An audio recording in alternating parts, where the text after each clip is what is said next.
महाभारत की गूंजती कथा। कुरुक्षेत्र का मैदान, चारों ओर मौन फैला था। धूल भरी हवा थमी हुई थी, जैसे स्वयं काल भी एक क्षण को ठहर गया हो। दोनों सेनाएं आमने सामने खड़ी थीं, एक ओर कौरव, दूसरी ओर पांडव। यह केवल युद्ध नहीं था, यह धर्म और अधर्म, न्याय और अन्याय के बीच निर्णायक संघर्ष था। इसी क्षण भगवान श्री कृष्ण ने अर्जुन के रथ को दोनों सेनाओं के मध्य रोका।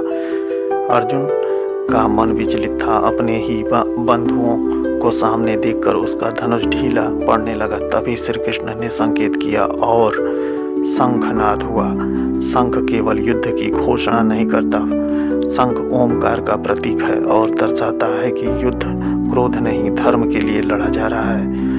गीता में स्वयं वेदव्यास ने इन शंखों का वर्णन किया है। पंचजन्य, देवदत्त, पौंड्र, अनंत, विजय, सुघोष, मणिपुष्पक।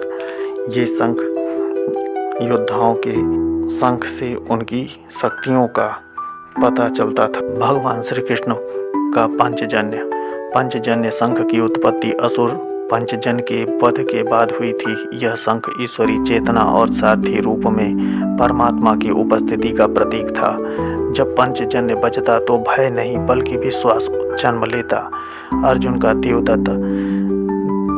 का शंख देवदत्त अर्थात देवताओं का दिया हुआ यह शंख दर्शाता था कि अर्जुन का धनुष केवल उसके हाथों में नहीं चलता, देवताओं की इच्छा से चलता है। देवदत्त की ध्वनि से योद्धाओं के हृदय में वीरता और संकल्प जाग उठता था।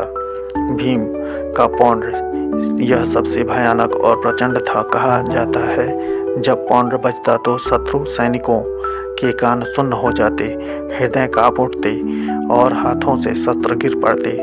यह शंख भीम की अपरिमित शक्ति और उग्र न्याय का प्रतीक था। युधिष्ठिर का अनंत विजय, धर्मराज युधिष्ठिर का शंख अनंत विजय। इसका अर्थ था धर्म की विजय अनंत है, वह कभी नष्ट नहीं होती। इस शंख की ध्वनि में क्रोध नहीं बल्कि न्याय और मर्यादा की गंभीर गूंज थी। नकुल का शंख था सुघोष अर्थात मधुर किंतु प्रभावशाली ध्वनि।